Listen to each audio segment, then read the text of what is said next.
So that's where it started for me. So I said, okay, I got to open up my own business. I got to have to do something. I have to get into staffing. Like I had all these different ideas. I spent about 3 years in accounting and finance before I actually made the transition into staffing. Then I made the transition into staffing. So I was recruiting, doing business development. So just like many HR professionals, a lot of us start out in recruiting. And I think it's very, very important because it definitely puts us in a position to see things from we're able to kind of identify, okay, here's the scorecard. And oftentimes people don't think that HR has a scorecard. There are things that we measure as well. And recruiting is kind of that first introduction, in my opinion, to that. So got to do that, business development, like I said, and then transition into that. And then I started to get into roles where I was in full HR generalist type of roles, where I'm handling HR from top to bottom. So as my career grew, I was able to take on positions that were very strategic. So the more I was in HR, the more progressive and I would say transformational my work was. My business partners went from being the general managers to VP C-suites. And so I did that on purpose because I wanted to open up my own company. I was so focused on getting these key experiences. And I remember telling someone, like, I wasn't focused on the title. I wanted a certain kind of experience. So when I decided to go out on my own, I had that experience. It wasn't for me, the title. It was, I have this knowledge and they can't take that away from me, anybody. So once I remember when I was working at Pepsi, I was coaching a leader. And I remember him telling me, Erika, thank you so much. And I was like, oh, you're welcome. And he's like, no, like, this really helped me. You have no idea how much this has helped me. And I'm thinking it's just my job. I'm HR, I'm helping people. I'm all like, cool, tell my boss, like, it was just like, great. And he's like, no, Erika, this is not your job. Because I told him, like, oh, it's my job, no problem. He's like, no, this is not your job. And I was like, okay. Sometimes you're just like, okay, thanks. And I didn't know what to say, but it stayed with me. It resonated with me. And I didn't understand, like, well, what was I doing if I wasn't doing my job? Was I going above and beyond? Because I wanted to tell my boss. And I realized that I was coaching, and I was coaching from my heart to his heart. And it went beyond the organization in terms of the level of insight and development that he took away from me. And I didn't realize I had that kind of impact. And so when that light bulb came on, I was trying to figure out, okay, God, what do you want me to do with this? Yeah. And of course, I still wanted to have my own little HR consulting business because it went from staffing to now HR consulting. And I just kept praying on it, trying to figure out what it is that, God wanted me to do with it. And it was one day at work. I remember it was almost as if like it was cloud at work. And then all of a sudden light came through that this is where he wanted me to shine my light. Because sometimes some people figure out like, my whole purpose in life isn't in my job that I do day to day or my 9 to 5 at work. It's something outside of that. And what he showed me was that, hey, this is where I need you to shine your light. Yeah. This is where I need you to be. And so I'm like, okay, what do you want me to do with it? So that's how I ended up gravitating towards coaching more than anything else.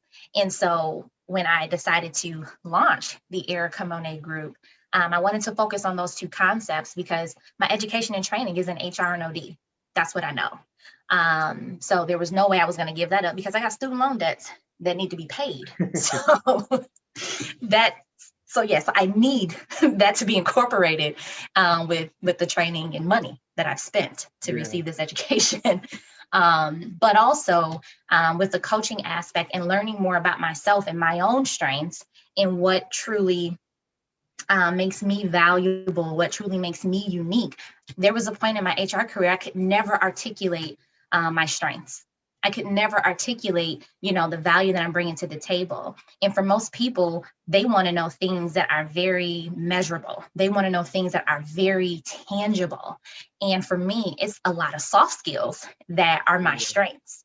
And it's relationship building that trust. How do you measure building trust unless someone says, okay, I'm going to interview 5 leaders and ask them, do they trust you? You know Right. what I mean? Let, So let me let me it, stop you there because that was actually a question I was going to get to.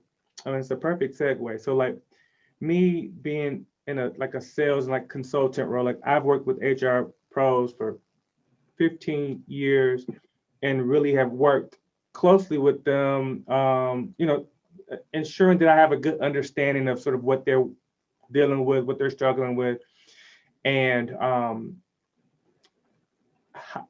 and one of the things I've heard time and time again is how do you properly balance the things that are measurable in HR versus those intangible things that the things that you can't measure but are so important to the people that you serve, the employees within a particular organization.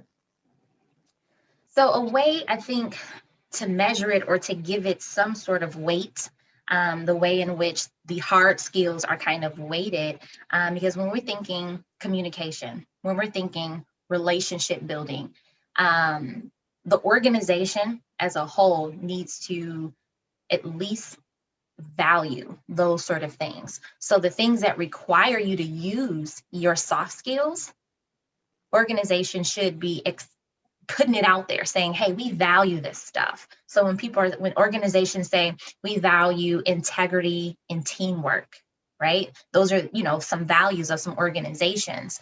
So if you value teamwork, what does it mean to be on the team? What does that mean? Define teamwork. And what you'll find isn't that this person has a degree from Yale. It's going to be more so of how their ability to collaborate, is going to be their ability to communicate with intention. It's going to be those things. So, how do you measure that? That takes time. It takes observation. It takes honesty and transparency because we would love to toot our own horns, but then also we're afraid to do that because we don't want to come across as, they're just so cocky, they have the biggest ego in the room. So we tend to dial back. And oftentimes we don't need to talk about the specifics of our strengths. We just need to operate let me get this out right. We need to operate in our authenticity just to showcase who we are. And if you do that, it's going to shine. It's going to come across naturally. Yeah. So we just have to learn how to get to that point. But the way it's measured is the way in which you've impacted people. And you want them to say, hey, I know she can do this. If it's a matter of people coming together and needing to collaborate, I know the person. If this is a person that we need to get the job done quickly, I know I can get this person. So it's just a matter of putting yourself in a position where people are recognizing and you can see that. Yeah.